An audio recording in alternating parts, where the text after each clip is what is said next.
Okay class, हम लोगों का जो लास्ट था वो हमने कौन से मेथड्स पढ़े थे? डायरेक्ट मेथड्स पढ़े थे।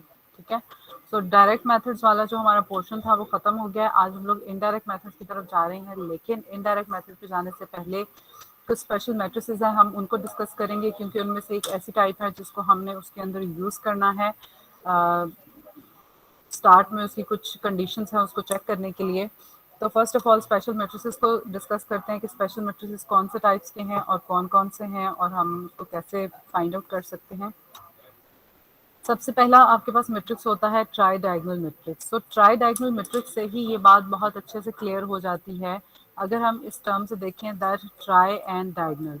डायगोनल मैट्रिक्स का आपको पता है कि क्या होता है, और ट्राई डायगोनल का मतलब होता है 3। यानी ऐसा मैट्रिक्स जिसमें 3 डायगोनल्स हों उसको हम ट्राई डायगोनल मैट्रिक्स बोलते हैं।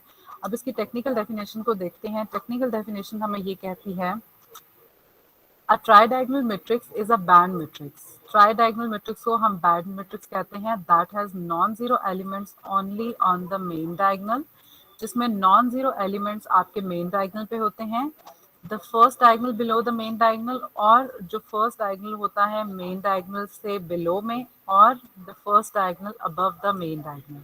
इस बात का मतलब क्या है, अगर हम इसको कंपाइल करके देखें कि ऐसा मैट्रिक्स जिसके डायगोनल में भी नॉन जीरो एलिमेंट्स हों, उस डायगोनल के अबव जो डायगोनल है उसमें भी नॉन जीरो एलिमेंट्स हों, और उसके बिलो में जो डायगोनल है उसमें भी नॉन जीरो एलिमेंट्स हों, उस मैट्रिक्स को हम लोग ट्राई डायगोनल मैट्रिक्स कहते हैं। और ऐसा मैट्रिक्स जिसमें 3 डायगोनल्स हों वो आपके पास बैंड बनाता है, सो उसको हम बैंड मैट्रिक्स भी बोलते हैं। फॉर एग्जाम्पल 4x4 का मैं मैट्रिक्स ले रही हूँ। मिनिमम ट्राई डायगोनल मैट्रिक्स के लिए जो क्राइटेरिया है वो 3x3 मैट्रिक्स का होना ज़रूरी है। तो यहाँ पे हम 4x4 से देखते हैं ना। यहाँ पर ये जो आपके पास A1, A2, A3, A4 वाला डायगोनल है, इसको हम बोलते हैं कि ये आपके पास मेन डायगोनल है, राइट। अब इस डायगोनल से अबव पे जो डायगोनल है B1, B2, B3, इसको हम बोलते हैं कि ये मेन डायगोनल से अबव वाला डायगोनल है। इसी तरह से अगर हम बिलो की बात करें तो C2, C3, C4 ये हमारे पास मेन डायगोनल से बिलो डायगोनल है। तो ये तीनों डायगोनल्स जो मिल के बनाते हैं इसको हम ट्राई डायगोनल मैट्रिक्स बोलते हैं, और इसको हम इसकी 3 डायगोनल की वजह से हम इसको बैंड मैट्रिक्स भी बोलते हैं। इसके अलावा बाकी जो एंट्रीज हैं वो जीरो हों नॉन जीरो हों इस बात से हमें कंसर्न नहीं होता, लेकिन ये जो तीनों डायगोनल्स की एंट्रीज हैं इनका नॉन जीरो होना ज़रूरी है। इसमें से कोई भी एंट्री जीरो नहीं हो सकती। अगर कोई भी एंट्री जीरो है इसका मतलब कि ये हमारे पास ट्राई डायगोनल मैट्रिक्स नहीं है। ठीक है, देन हमारे पास सेकंड टाइप का मैट्रिक्स आता है स्पार्स मैट्रिक्स। स्पार्स मैट्रिक्स क्या होता है? Sparse matrix are those matrices which have most of their elements equals to zero. Sparse matrix ऐसा मैट्रिक्स होता है जिसमें आपके पास जो एलिमेंट्स होते हैं वो जीरो होते हैं, और वो आपके पास ज़्यादा जीरो होने चाहिए। अगर आपके पास number of non zero elements ज़्यादा हो जाते हैं जीरो से, तो इसका मतलब कि वो मैट्रिक्स स्पार्स नहीं है बल्कि डेंस है। ठीक है, अगर आपको कोई मैट्रिक्स दिया जाए तो उसमें जितने आपके पास एलिमेंट्स हैं उसमें से आप काउंट कर लें कि नंबर ऑफ जीरो एलिमेंट्स कितने हैं और नॉन जीरो कितने हैं। आपको आइडिया हो जाएगा कि जीरो ज़्यादा है या नॉन जीरो ज़्यादा है। वहाँ से आप इजीली बता सकते हो कि ये मैट्रिक्स आपके पास स्पार्स है या डेंस है। इसके अलावा आप स्पार्सिटी को कैलकुलेट भी कर सकते हो। उसकी कैलकुलेशन की जो फॉर्मूला है वो ये है, that sparsity is equals to number of zero elements and divided by total number of elements. अब नंबर ऑफ जीरो एलिमेंट्स आपके पास जितने भी हैं उस मैट्रिक्स के अंदर उसको आप काउंट करेंगे, और उसका जो भी नंबर बनता है वो आप यहाँ पर लिखेंगे। Then total number of elements यानी टोटल मैट्रिक्स के जो एलिमेंट्स हैं उनको आप काउंट करेंगे, उसको डिवाइड करेंगे, तो आपके पास स्पार्सिटी आ जाएगी। अब हम यहाँ पर एक एग्जाम्पल ले लेते हैं। अब ये हमारे पास एक एग्जाम्पल है जिसमें हमारे पास टोटल 9 एंट्रीज हैं, तो वो हमने नीचे लिखी, और जो नंबर ऑफ जीरो एलिमेंट्स हैं वो आपके पास टोटल 6 हैं, उनको हमने काउंट करके लिखा और हमने इसको कैलकुलेट किया, तो हमारे पास जो स्पार्सिटी है मैट्रिक्स की वो आ गई है 0.667। अब हमारे पास एक नोट है that a matrix will be a sparse and its sparsity is greater than 0.5। अगर आपके पास ऐसा मैट्रिक्स जिसकी स्पार्सिटी 0.5 से ग्रेटर होती है, हम उसको कहते हैं कि वो मैट्रिक्स स्पार्स है। अगर वो 0.5 है एग्जैक्टली या 0.5 से कम है, तो उसको हम कहते हैं कि वो मैट्रिक्स आपके पास डेंस है। ठीक है, सो वैसे तो आपको देख के ही पता चल जाता है जब आप काउंट करते हैं। सो अगर आपको स्पार्सिटी कैलकुलेट करने का कहा जाता है with the help of any formula, तो उसका फॉर्मूला ये है, आपने इस फॉर्मूले की हेल्प से स्पार्सिटी को कैलकुलेट करना है। अब यहाँ पे ये 0.5 से 0.667 ग्रेटर है, तो ये चीज यहाँ पे क्लियर हो गई कि ये आपके पास मैट्रिक्स स्पार्स है। थर्ड टाइप का मैट्रिक्स आता है positive definite matrix. So positive definite matrix आपके पास कब होता है? कोई भी मैट्रिक्स आपके पास पॉजिटिव डेफिनेट उस वक्त होता है जब उसकी दो कंडीशन सेटिस्फाई होती हैं। पहली कंडीशन ये कि वो आपके पास सिमेट्रिक होना चाहिए, ठीक है, और दूसरी कंडीशन ये कि जो आपके पास एक्स ट्रांसपोज है और ए एक्स, इनका जो प्रोडक्ट है वो आपके पास ग्रेटर देन 0 होना चाहिए। अब यहाँ से तो आपको ये चीज क्लियर होगी कि एक्स का ट्रांसपोज लेंगे, फिर उसको ए के साथ मल्टीप्लाई करेंगे, फिर ए का एक्स के साथ उसको मल्टीप्लाई करेंगे, तो वो उनका प्रोडक्ट ग्रेटर देन 0 होगा। Now my question is what is a symmetric? Symmetric है मैट्रिक्स या नहीं, ये हम कैसे चेक करते हैं? कोई भी मैट्रिक्स है उसका आप ट्रांसपोज लेते हैं और वो वापस आपके पास वही मैट्रिक्स आता है, तो हम कहते हैं कि वो आपके पास सिमेट्रिक है। ये कॉन्सेप्ट 9th में पढ़ा था हमने। तो अगर कोई भी आपके पास मैट्रिक्स है उसका ट्रांसपोज ले और वो नेगेटिव ऑफ ए आए, तो वो कहलाता है स्क्यू सिमेट्रिक। और अगर आपके पास वो ही मैट्रिक्स वापस आता है तो उसको हम कहते हैं सिमेट्रिक। सो कोई भी मैट्रिक्स अगर वो सिमेट्रिक है और उसका प्रोडक्ट ट्रांसपोज का और उसका ए का और साथ में एक्स का वो ग्रेटर देन 0 आता है, सो इट्स मीन कि वो आपके पास पॉजिटिव डेफिनेट मैट्रिक्स है। फॉर एग्जांपल अब हम यहाँ पे जनरल केस डिस्कस कर रहे हैं जिसमें हमारे पास ये ए मैट्रिक्स है। नाउ पहली चीज हमने चेक करना है कि क्या ये सिमेट्रिक है या नहीं है। सो मुझे सिमेट्रिक है क्योंकि ट्रांसपोज हम कैसे लेते हैं, तो बस जो रोज हैं वो कॉलम्स में शिफ्ट हो जाते हैं और कॉलम्स रोज में। तो अगर आप इसको कॉलम्स में शिफ्ट करें इस इन रोज को, तो आपके पास वापस यही एंट्रीज बनती हैं, ठीक है। तो ये हमारे पास सिमेट्रिक है। सो पहली कंडीशन हमारी फुलफिल हो गई। दूसरी अब हमने चेक करनी है दैट एक्स ट्रांसपोज ए और एक्स, इसका जो प्रोडक्ट है इन तीनों का वो ग्रेटर देन 0 होना चाहिए। सो सबसे पहले अब यहाँ पर हमारे पास x नहीं गिवन, तो x की जगह पे हम सपोज करेंगे कोई भी 3 डायमेंशनल कॉलम वेक्टर लेंगे। 3 डायमेंशनल कॉलम वेक्टर लेने का पर्पस ये है कि हमारे पास जो a का मैट्रिक्स है वो 3x3 का मैट्रिक्स है, दैट्स व्हाई हम 3 डायमेंशनल कॉलम वेक्टर को चूज कर रहे हैं। तो 3 डायमेंशनल कॉलम वेक्टर का आपने ट्रांसपोज भी ले लिया, उसको हमने एज इट इज भी लिख लिया और साथ में ए भी है। अब हमने इसको मल्टीप्लाई करना है। सो फर्स्ट ऑफ ऑल हम इस ए मैट्रिक्स को एक्स के साथ मल्टीप्लाई करेंगे, देन हम इसके जो प्रोडक्ट आएगा उसको हम इस ट्रांसपोज के साथ मल्टीप्लाई करेंगे। तो इन दोनों का प्रोडक्ट लेने से मेरे पास कुछ इस तरह की फॉर्म बनती है। बहुत ही सिंपल सी कैलकुलेशन है, एलयू में भी हमने की है, प्रीवियसली हमने गॉस एलिमिनेशन में भी की है, वही सेम है। हमारे पास ये इक्वेशंस डेवलप हो जाएंगे। अब आपके पास ये जो ट्रांसपोज वाला मैट्रिक्स था इसको हमने इसके साथ मल्टीप्लाई करना है। मल्टीप्लाई करने से हमारे पास कुछ इस तरह की फॉर्म बनती है। x1 को हम इससे मल्टीप्लाई करेंगे, देन x2 को हम इससे मल्टीप्लाई करेंगे, देन हम x3 को इससे करेंगे। अब हमने इन ब्रैकेट्स को ओपन करना है। ब्रैकेट को ओपन करेंगे तो यहाँ से आपके पास आएगा 2x(x1) स्क्वायर, यहाँ से आपको मिलेगा x1 एंड x2, ठीक है। यहाँ से आपको मिलेगा negative of x1 and x2 और यहाँ से आपको मिलेगा 2x2 स्क्वायर। देन यहाँ से आपको मिलेगा minus x2 and x3 and similarly minus x2 x3 and 2x3। अब ये जो आपने फाइंड आउट किया है, अब आपके पास ये फॉर्म बन गई है। अब इस फॉर्म में हमारे पास स्क्वायर टर्म्स भी हैं और इनको आप कंबाइन करेंगे तो आपके पास 2x1 x2 बन जाएगा और इनको आप कंबाइन करेंगे तो 2x2 x3 बन जाएगा। अब अगर आप इसको एग्जामिन करें तो ये हमारे पास फॉर्मूला बनता है a minus B whole square का, A square minus 2ab plus B square. अब हमने इसको ट्रांसफॉर्म करना है इस फॉर्म में, ठीक है, और ये हमारे पास बन भी जाएगा। कैसे? सबसे पहले आप इसको ब्रेक करेंगे। अब ये आपके पास 2x1 का स्क्वायर है, क्या मैं इसको ऐसे करके लिख सकती हूँ x1 square plus x1 square. इसी तरह से हम इसको भी ब्रेक करेंगे और इसको भी ब्रेक करेंगे। इसके ब्रेक करने से क्या होगा कि जो आपके पास यहाँ पर एक x1 स्क्वायर है और ये जो x2 स्क्वायर है, ये इस वाले 2x1 x2 के साथ मिलके हमारे पास फॉर्मूला बनाएगा, ठीक है, और यहाँ का जो एक x1 है वो बच जाएगा। यहाँ से जो ब्रेक करने के बाद एक x2 स्क्वायर बचा है वो इसके साथ आएगा 2x2 x3 के साथ, और इधर से जो हमने ब्रेक किया है x3 का स्क्वायर वो आपके पास एक सेपरेट हो जाएगा और एक इसके साथ फॉर्मूला बनाएगा, ठीक है। तो इन दोनों से आपके पास फॉर्मूला बन जाएगा। फॉर्मूला आपके पास कौन सा बनेगा जब हम कंबाइन करके लिखेंगे? तो ये वाला, ठीक है। अब क्या किया कि हमने सिंपली यहाँ से एक वैल्यू यहाँ पर ले ली बाहर, ठीक है, और एक अंदर हमने इसके साथ बना दी। अब ये वाला जो हमने ब्रेक किया था उसकी एक टर्म यहाँ पे आ गई, एक को हमने कंबाइन किया और एक हमारे पास यहाँ पर आ गई और एक आपके पास x3 का स्क्वायर है। अब आप इसको फार्मूला में कंबाइन करेंगे, फार्मूला में कंबाइन करने से आपको मिलेगा x1 minus x2 whole square and यहाँ पर x2 minus x3 whole square, और ये चीज आपके पास बच जाएगी। This is greater then 0। अब हमारे पास ये जो इक्वेशन सिंप्लीफाई हुई है ये आपके पास ग्रेटर देन 0 होगी अनटिल एंड अनलेस कि आपके पास x1, x2 और x3 ये 0 नहीं हो जाते, ठीक है। अब चूंकि हमने जो 3 डायमेंशनल कॉलम वेक्टर है उसको सपोज किया था, तो अगर आपको ये गिवन हो तो फिर आपके पास ये हमेशा न्यूमेरिक वैल्यूज आती हैं, तो फिर ये जो आपके पास वैल्यू आएगी x ट्रांसपोज ए एक्स की, ये हमेशा न्यूमेरिक वैल्यू आएगी और उससे आप इजीली देख सकते हो कि वो ग्रेटर देन 0 है या लेस देन 0 है, ठीक है।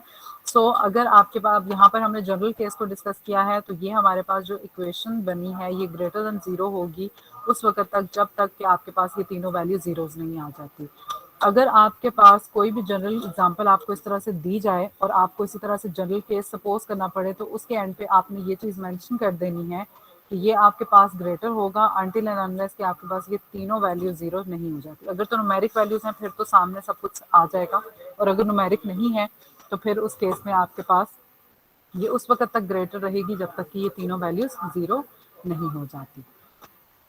उसके बाद लास्ट है जी डायगनली डोमिनेंट। डोमिनेंट का मतलब होता है बड़ा होना। सो डायगनली डोमिनेंट का मतलब क्या हुआ कि जो डायगनल की एंट्रीज है वो क्या होंगी, बड़ी होंगी बाकी एंट्रीज से। अब आप लोगों के पास डायगनली मैट्रिक्स जो है वो डायगनली डोमिनेंट है या नहीं है, उसको चेक करने का तरीका ये होता है कि जो आपकी डायगनल की एंट्री होती है वो या तो ग्रेटर होनी चाहिए या एग्जैक्टली इक्वल होनी चाहिए आपकी बाकी एंट्रीज से, ठीक है। और इसमें जो आपके पास आई है वो 1 से लेके n तक जा रहा है। तो यहाँ पर अब हम एक सिंपल सी एग्जांपल लेते हैं। ये हमारे पास एक ए मैट्रिक्स है और इसमें ये आपके पास डायगोनल बनता है, और अब हम चेक करेंगे कि क्या ये मैट्रिक्स हमारे पास डायगोनली डोमिनेंट है या नहीं है।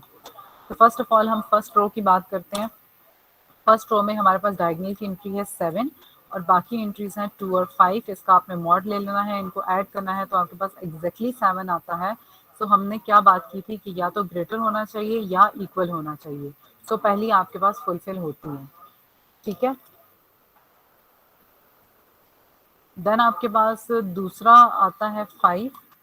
तो 5 आपने लिखा, देन आपने ग्रेटर देन इक्वल्स टू किया, और देन दूसरी एंट्रीज हैं 3 एंड -1, इनका आप मॉड लेंगे तो विच इज इक्वल्स टू 4, ठीक। तो ये आपके पास 5 जो है वो 4 से ग्रेटर है, तो ये भी आपके पास डायगोनल डोमिनेंट है। थर्ड रो की बात करते हैं, -6 है, तो जब आप इसका मॉड लेंगे ये 6 आ जाएगा, और 0 और 5 से आपको मिलेगा 5, तो 6 इज ग्रेटर देन 5, तो इसका डायगोनल भी आपके पास डोमिनेंट है। सो 3 रोज थी, तीनों के डायगोनल डोमिनेंट है, इसलिए हम कहेंगे कि ये जो मैट्रिक्स है ये आपके पास डायगोनली डोमिनेंट है। अगर कोई भी ऐसी मैट्रिक्स हो जिसमें एक भी डायगोनल फेल हो जाए, डायगोनली डोमिनेंट मैट्रिक्स वो नहीं कहलाएगा, ठीक है। अगर यहाँ पर लेटर सपोज मैं कहती कि 3 आ गया तो ये तो फेल हो जाती कंडीशन। अगर ये कंडीशन फेल हो जाती तो ये मैट्रिक्स कभी भी डायगोनली डोमिनेंट नहीं होता। ओके, अब हम चलते हैं फर्स्ट आइटरेटिव मेथड की तरफ, जैकोबी मेथड की तरफ। सबसे पहले हम इसका वर्किंग रूल देखते हैं। सबसे पहले आपके पास सिस्टम ऑफ लीनियर इक्वेशंस होंगी। यहाँ पे मैंने 3 लीनियर इक्वेशंस ली हैं, उनको सपोज किया है, ठीक है, जनरल फॉर्म्स लिखी हैं। सबसे पहला कंडीशन ये है कि आपने चेक करना है कि वो लीनियर है या नहीं है। लीनियर है तो नेक्स्ट चीज आपने चेक करना है कि वो डायगोनली डोमिनेंट है या नहीं है, ठीक है। अगर तो आपके पास जो सिस्टम है वो डायगोनली डोमिनेंट है तो फिर आप आगे प्रोसीड करेंगे। अगर वो डायगोनली डोमिनेंट नहीं है तो आपने रोज को इंटरचेंज करके देख लेना है कि क्या वो डायगोनली डोमिनेंट बनता है या नहीं बनता। अगर फिर भी नहीं बनता तो इसका मतलब कि आपने का वो फेल हो जाता है, आपने आगे इसको प्रोसीड नहीं करना। आप कंडीशन मेंशन कर दोगे कि हमारे पास जो सिस्टम है वो डायगोनली डोमिनेंट नहीं है, इसलिए हम आगे प्रोसीड नहीं कर सकते, ठीक है। और अगर डायगोनली डोमिनेंट है तो फिर आपने कैसे करना है, फिर आपने सबसे पहले x और y और z की वैल्यूज को फाइंड आउट करना है। उसको फाइंड आउट करने के लिए आपने फार्मूला बनाना है जैकोबी मेथड का। अब फार्मूला आपने किस तरह से बनाना है, this is our diagonal entry, this is our diagonal entry and this is our diagonal entry, ठीक है। अब ये जो डायगोनल वाली एंट्रीज हैं इनको आपने रखना है जिस जगह पे ये मौजूद है उसी जगह पे, ठीक है। इक्वालिटी के लेफ्ट साइड पे मौजूद है, हम इसको लेफ्ट साइड पे ही रखेंगे। बाकी ये जो दोनों वैल्यूज हैं इनको आपने D1 के साथ लेफ्ट राइट साइड के ऊपर शिफ्ट कर देना है, ठीक है। जब आप शिफ्ट करेंगे तो आपके पास ये B1y और C1z की फॉर्म में बन जाएगा। अब ये जो x के साथ ये आपका कोफिशिएंट है ये मल्टीप्लाई हो रहा है, सो ऑब्वियसली हमने सिंप्लीफाई करना है इस इक्वेशन को, तो ये आपके पास नीचे डिवाइड हो जाएगा A1 की फॉर्म में। आपके पास जो डायगोनल की एंट्री होती है उस पर हम लोग हमेशा लिखते हैं k+1, और जो हमारे पास दूसरी एंट्रीज होती हैं उसके ऊपर हम लोग हमेशा लिखते हैं k। ये सिर्फ और सिर्फ बात है जैकोबी मेथड के लिए, ठीक है। दूसरी डायगोनल की एंट्री है B2y, इसको हम यहीं पे रखेंगे, इसको और इसको हम इक्वेशन के दूसरी साइड पे शिफ्ट करेंगे। शिफ्ट करने से मेरे पास आएगा A2x एंड C2z, और ये डायगोनल की एंट्री थी, दैट्स वाई मैंने यहाँ पे k+1 रखा, और ये जो बाकी एंट्रीज हैं ये मैंने दूसरी साइड पर शिफ्ट किया तो इनके ऊपर k आ गया है, ठीक है। अब ये मेरे पास डायगोनल की एंट्री है, ये यहीं पर रहेगी, और ये वाली जो दोनों एंट्रीज हैं हम इसको उठा के इक्वेशन की दूसरी साइड पर शिफ्ट करेंगे, और इनके ऊपर k आएगा और इसके ऊपर हमारे पास k+1 आएगा। अब ये जो फार्मूला हमने डेवलप किया है असल में जैकोबी मेथड में यही एक चीज़ है जो कि आपने डेवलप करनी है, उसके बाद आपने नंबर ऑफ आइटरेशंस को परफॉर्म करना है। अगर ये आप इक्वेशंस गलत बनाओगे ना, k की वैल्यूज ये जो k हमने लिखा है k+1 और k ये गलत लिखोगे तो आपका कभी भी आंसर्स ठीक नहीं आएंगे, आप गलती करोगे। अब ये जो 3 इक्वेशंस हमने बनाई हैं इसमें हमने इनिशियल गैसेस सेट करने होते हैं। इनिशियल गैसेस कौन से होते हैं? x0, y0 and z0। अगर आपको इनिशियल गेस दिया जाता है तो फिर आपने वही चूज करना है, 1 है, 10 है, 1000 है, 50 है, जो भी है। अगर आपको कोई भी इनिशियल गेस नहीं दिया गया तो फिर आपने 0 ही चूज करना है, 0 के अलावा आप अपनी मर्जी से कोई नंबर चूज नहीं करेंगे। आई रिपीट, अगर आपको इनिशियल गेस दिया जाता है तो आपने वही चूज करना है, अगर आपको नहीं दिया जाता तो फिर आपने इनिशियल गैस लेना है 0, कोई और नंबर आप नहीं ले सकते, ठीक है। फर्स्ट अप्रॉक्सीमेशन के लिए हमने x को फाइंड आउट करना है, सो y और z को यहाँ पे 0 0 भी है, इनको हम 0 रखेंगे तीनों इक्वेशंस में, और x1 y1 और z1 की वैल्यूज को इवेलुएट करेंगे। इसी तरह से सेकेंड अप्रॉक्सीमेशन के लिए अब जो आपका जो प्रीवियस था वो वैनिश हो जाएगा, न्यू वाली वैल्यूज आपने चूज कर लेनी है x1 y1 और z1, और इसको पुट करने से आपके पास x2 y2 और z2 की कैलकुलेशंस आ जाएंगे, ठीक है। इस प्रोसेस को आपने कंटिन्यू रखना है अनटिल एंड अनलेस कि आपकी एक्यूरेसी मीट नहीं करती। एक्यूरेसी क्या है? वही डेसिमल प्लेसेस, वही टॉलरेंस, वही सिग्निफिकेंट डिजिट्स, उन्हीं को हमने माइंड में रखना है। और आपकी एक्यूरेसी कब मीट होती है? कि जब आपकी दो आइट्रेशंस की वैल्यूज आपस में क्या कहते हैं रिपीट होना स्टार्ट हो जाएंगी, तब तक आपने इसको कंटिन्यू रखना है। एग्जाम्पल देखते हैं। एग्जाम्पल से पहले nth फॉर्म है, nth फॉर्म में this is x1 x2 x3 x4 and xn, ठीक है। जितनी भी वैल्यूज हम दूसरी साइड पे ट्रांसफर कर रहे हैं सबके ऊपर k आ रहा है, ठीक है। और जो आपके पास डायगोनल की एंट्रीज थी उन सब पे k+1 k+1 k+1 और k+1 आ रहा है, ठीक है। बस ये आपने जैकोबी मेथड में याद रखना है। एग्जाम्पल है हमारे पास सिस्टम ऑफ लीनियर इक्वेशन है।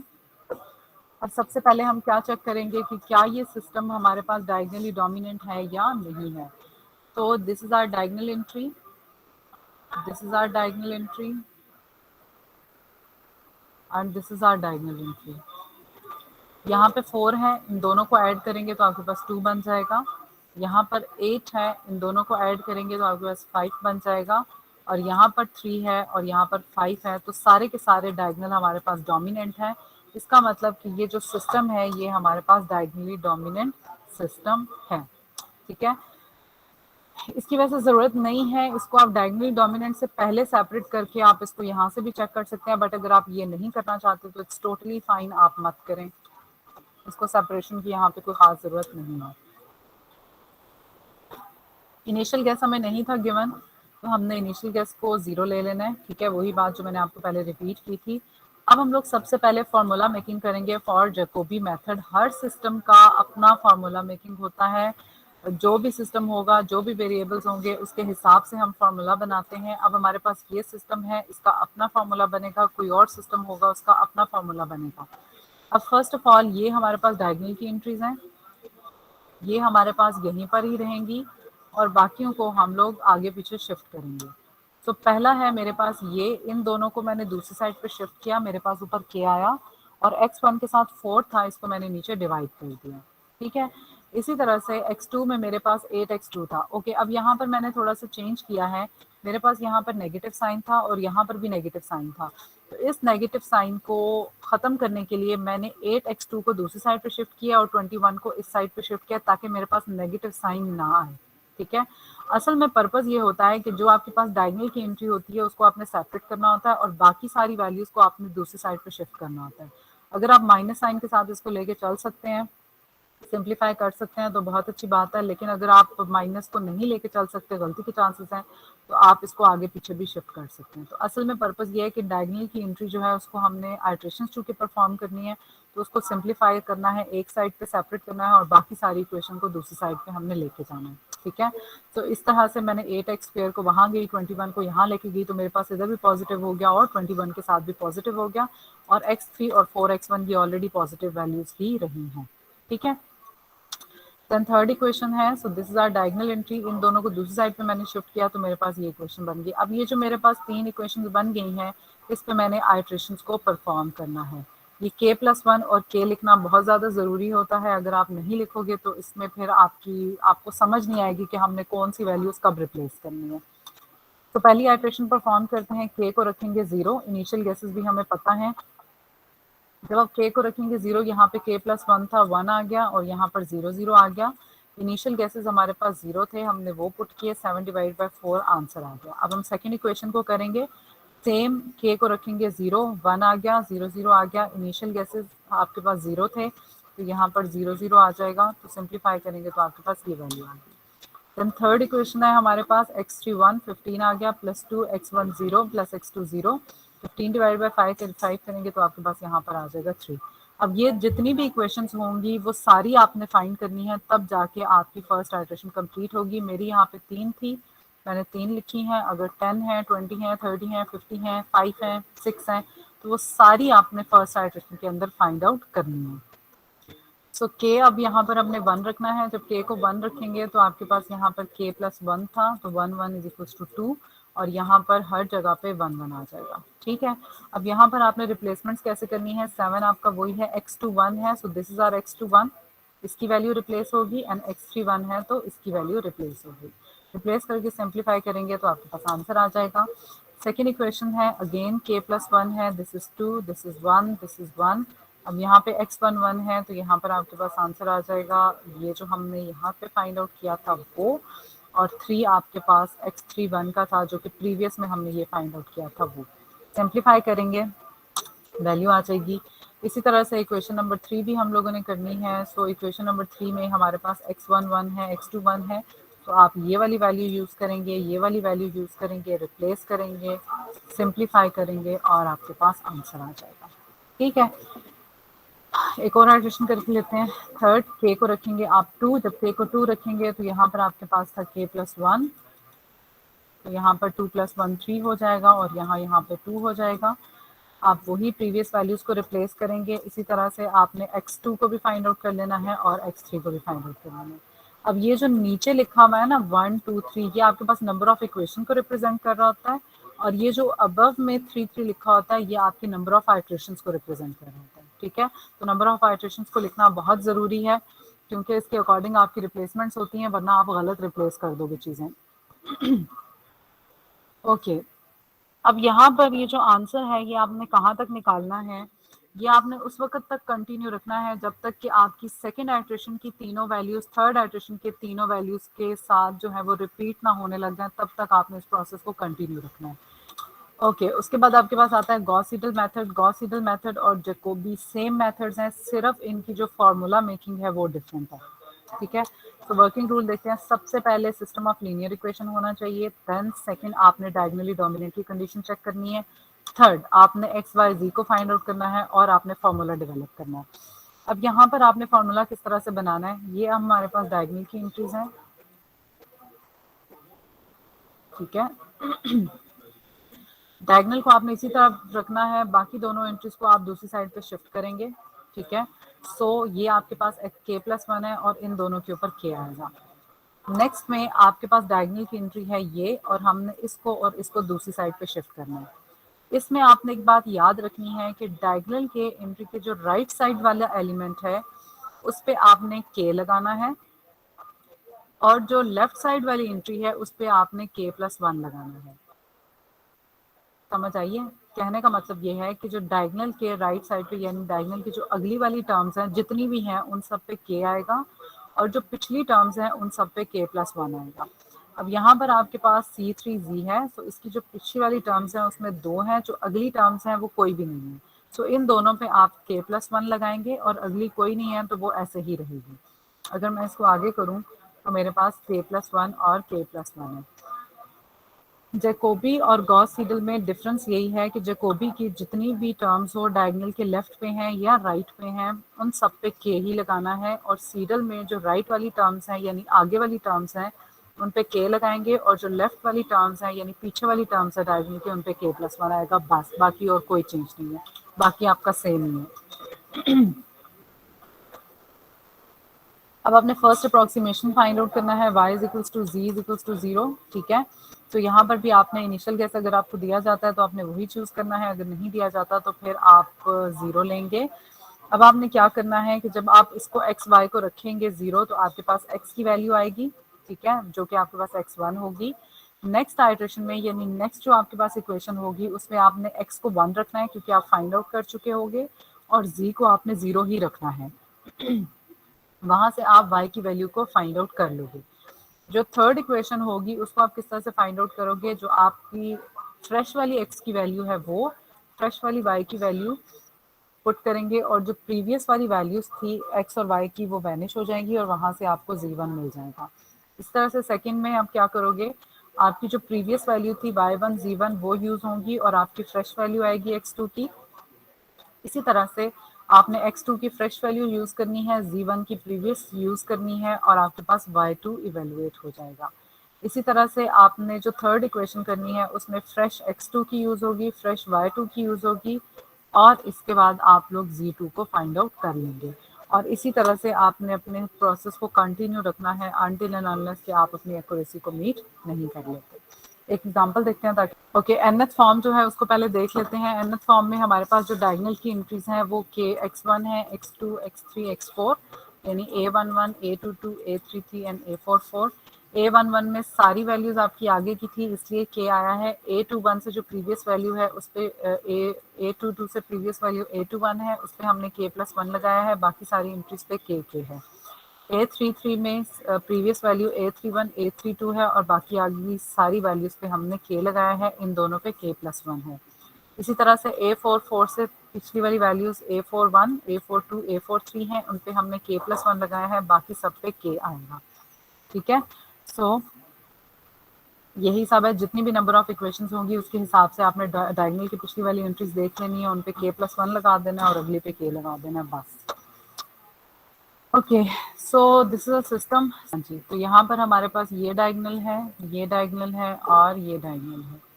तो इधर हमारे पास आता है 3 और 3, यहाँ पे 10, ये डायगोनली डोमिनेंट है। यहाँ पर 2 है, यहाँ पे हमें मिलता है 11, तो ये नहीं है। यहाँ पर हमें मिलता है 1 और यहाँ पे मिलता है 12, तो ये भी नहीं है, ठीक है। अब ये जो सिस्टम है ये डायगोनली डोमिनेंट नहीं है। अब हम क्या करेंगे कि जो हमारे पास दो इक्वेशंस डायगोनली डोमिनेंट नहीं है उसको हम इंटरचेंज करके चेक करेंगे कि क्या ये हमारे पास सिस्टम डायगोनली डोमिनेंट बनता है या नहीं। अगर तो डायगोनली डोमिनेंट बनता है तो फिर तो ठीक है, अगर नहीं बनता तो फिर हम आगे प्रोसीड नहीं करेंगे। हम यहाँ पर मेंशन कर देंगे कि ये सिस्टम हमारे पास डायगोनली डोमिनेंट नहीं है, ठीक है। अब ये सिस्टम डायगोनली डोमिनेंट नहीं है तो सिंपल हमारे पास रो 1 अपनी जगह पे है, फिर मैंने रो 3 लिखी और फिर मैंने रो 2 लिखी। तो अब हम देखते हैं कि क्या ये डायगोनली डोमिनेंट है। सो फर्स्ट तो ऑलरेडी थी, यहाँ पर भी आपके पास 10 और 3 आ गया और यहाँ पर भी आपके पास 10 और 3 आ गया। ये सिस्टम हमारे पास डायगोनली डोमिनेंट हो गया। अब हम लोग आगे प्रोसीड करेंगे, ठीक है। अगर ये अभी भी ना होता ना, अच्छा अगर आपके पास ये दो इक्वेशंस डायगोनली डोमिनेंट हो जाती और तीसरी ना होती तो फिर आपको इक्वेशंस इंटरचेंज करके भी देखने की जरूरत नहीं थी, वो सामने ही नजर आ जाता है कि दो हैं तो तीसरी नहीं है, ठीक है। फिर भी आप अपनी तसल्ली के लिए इक्वेशंस को स्वैप करके आपस में देख सकते हो कि क्या ये डायगोनली डोमिनेंट होती हैं या नहीं। ओके अब आपने क्या करना है, सबसे पहले इक्वेशंस बना लेनी है। ओके सो ये हमारे पास डायगोनल की एंट्री है, ये भी हमारा अच्छा। अब ये वाला जो सिस्टम है ना, इसको आपने नहीं चलना लेके चलना, ठीक है। अब आपके पास जो नया सिस्टम है वो ये वाला सिस्टम है, अब हमने इसको लेके चलना है, ये खत्म, इसकी कोई बात नहीं है। अब नया सिस्टम हमारे पास ये है, हमने इसको प्रोसीड करना है। इसकी डायगोनल की एंट्री ये है, देन ये है और ये है, ठीक है। अब यहाँ पर अब आप देखें कि हम आपके पास x1 आ गया है, इन दोनों को हम दूसरी साइड पे शिफ्ट करेंगे तो हमारे पास k आएगा, बिकॉज दोनों जो है वो डायगोनल के आगे वाली टर्म्स हैं, डिवाइडेड बाय 10 हो गया। इस तरह से इक्वेशन नंबर 2 है, तो यहाँ पर आपके पास आएगा x2 k+1, ये 51 है, ये x3 है, ये 2x1 है, इसको दूसरी साइड पे आपने शिफ्ट करना है। सो x1 आपके पास डायगोनल से पीछे वाली टर्म है, उस पर k+1 आएगा और इसके ऊपर k आएगा और डिवाइडेड बाय 10। इसी तरह से थर्ड इक्वेशन में ये आपके पास डायगोनल वाली टर्म है और ये दोनों पीछे वाली टर्म्स हैं, सो जब आप इनको दूसरी साइड पे शिफ्ट करेंगे तो इन पे k+1 आएगा, ठीक है। अब जब ये आपने इक्वेशंस डेवलप कर ली हैं, उसके बाद आपने परफॉर्म करनी है आइट्रेशंस। तो हमारे पास इनिशियल गैस नहीं था गिवन, तो हमने 0 ही चूज़ करना है। 0 चूज़ करने के बाद आपने k को रखना है 0। जब आप k को 0 रखेंगे तो आपके पास यहाँ पर 1 और यहाँ पर 0 0 आएगा। इनिशियल गैसेस 0 थे, तो 44/10, तो आपके पास आंसर आ जाएगा। नेक्स्ट में आपके पास जहाँ पे k+1 था वहाँ पे 1 आ जाएगा, यहाँ पे भी 1 था, यहाँ पे भी 1 आ गया और यहाँ पे 0, बिकॉज यहाँ पर भी k+1 था। अब इसको सिंप्लीफाई करने से आपके पास आ जाएगा 4.42। अब यहाँ पर जो वैल्यू हम यूज़ करेंगे वो, अब ये जो फ्रेश वाली वैल्यू है वो वाली यूज़ करेंगे, इनिशियल वाली यूज़ नहीं करेंगे। नेक्स्ट आइट्रेशन है, k को रखेंगे 0, यहाँ पे 1 आ जाएगा, इधर भी 1 और यहाँ पर भी 1, ठीक है।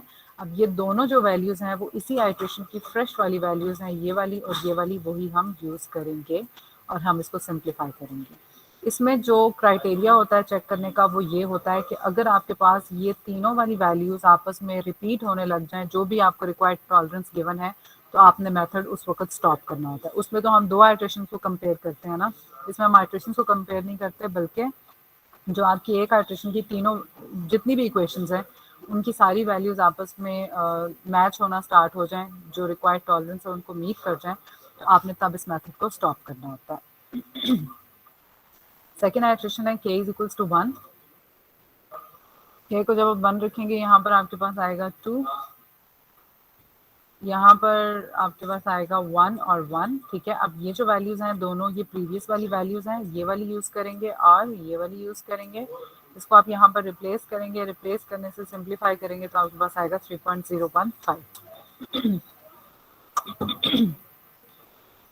देन हमारे पास x2 2 है, सो यहाँ पर आपने k को रखना है 1, यहाँ पर आपके पास आएगा 2, यहाँ पर भी 2 और यहाँ पे 1। इसको आप सिंप्लीफाई करेंगे। अब ये वाली जो वैल्यू है ये आपकी फ्रेश वैल्यू है जो आपने यहाँ पे यूज़ की थी, इसको आप रिप्लेस करेंगे और ये वाली जो वैल्यू है ये आपके पास प्रीवियस वैल्यू थी, इसको आपने यूज़ करना है और सिंप्लीफाई करेंगे तो आपके पास आंसर आ जाएगा। सेम फॉर दिस, अब ये दोनों आपकी फ्रेश वाली वैल्यूज़ हैं, सिंपली आप k को पुट करेंगे तो आपको समझ आ जाएगी कि आपने कौन सी वैल्यू रिप्लेस करनी है और कौन सी नहीं रिप्लेस करनी। अब ये दोनों फ्रेश वैल्यूज़ हैं, ये और ये, इनको रिप्लेस करेंगे तो आपके पास आंसर आ जाएगा। एक और आइट्रेशन करके देख लेते हैं। k को आपने रखना है 2, जब k को आप 2 रखेंगे तो यहाँ पर आपको मिल जाएगा 3, ठीक है। k+1 था और यहाँ दोनों पे k+1 था, तो यहाँ पर आपके पास